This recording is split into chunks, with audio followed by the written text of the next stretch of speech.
Hello. In this video I'm going to go over how to update the payer ID to use either Avality's or Gateway's payer IDs. You'll want to do this once you start getting your EDI enrollment approvals for either Gateway or Availity. So let's go to miscellaneous settings. We'll go to insurance companies. An example, we'll just use Aetna. First thing you want to change is the payer ID. So you'll just update the payer ID with either the payer ID from Availity or Gateway, just depending on which clearinghouse you decided to go with. Once you get that payer ID, just plug it in here. We'll just make that minor edit. The claim office number box, you can go ahead and just clear that out. It's really not needed anymore. No insurance company uses it, neither does Availity or Gateway. So just to keep things clean, you can just delete everything in that box.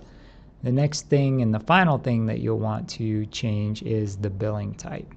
So if you have Availity, you'll select Availity, and if you have Gateway, there'll be a Gateway EDI option here that you can select from as well.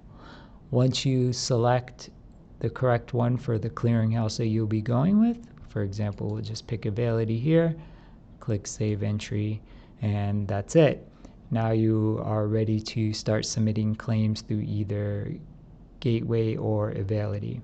One of the nice things about Availity is once you make this change and try to submit a claim, Availity will do a validation on the file before they send it off to the payer. So if there's any issue with the payer ID or they couldn't match the payer ID to the insurance company that they have in their system, if there's any reason that failed, if you log into the Availity portal, Availity will let you know that there's an issue with that claim file. So you can go back, correct. If you're having issues with the payer IDs, one of the quickest way to find the payer IDs in Avality's website is to go to your EDI enrollment section, and it should be listed there. But if that's still giving you issues, then please reach out to Availity, and hopefully they can help you out about which payer ID to use. Unfortunately, it might be a little trial and error before you get the right one.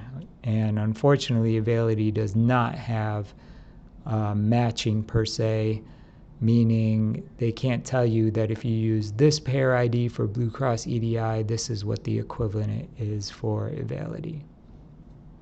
I also want to mention that one of the other nice things about Availity in their portal is as soon as the EDI enrollments get approved, the payers will start sending the remits, the 835 files, to your Availity portal.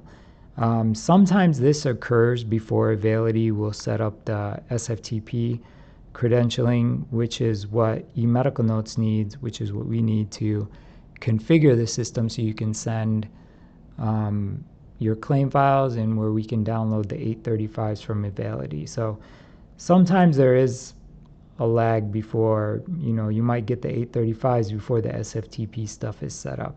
And that's fine. Availity will store those 835s in your Availity portal for you so they will not get lost. And then once the SFTP is set up and once we get that going and configured for you, you'll be able to log into the Availity portal and download those 835s in eMedical Notes. If I will show you how right now, just give me a second.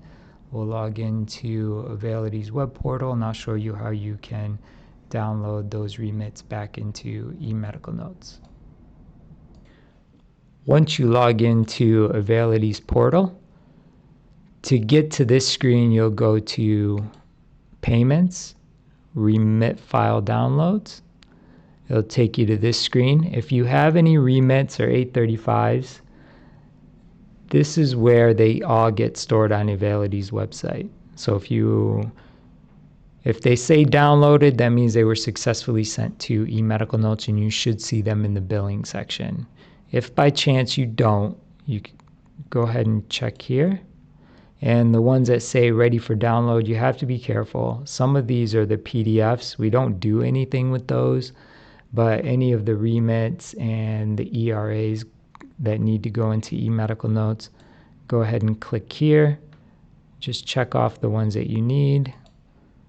Once you do that, click on the little arrow here, then do Download Files, then do FTP, and then Download. And after a few minutes, those should appear in eMedical Notes. Well, that's it for this video. If you have any issues with any of these steps or you need more assistance, then please do not hesitate to reach out to us. Thank you.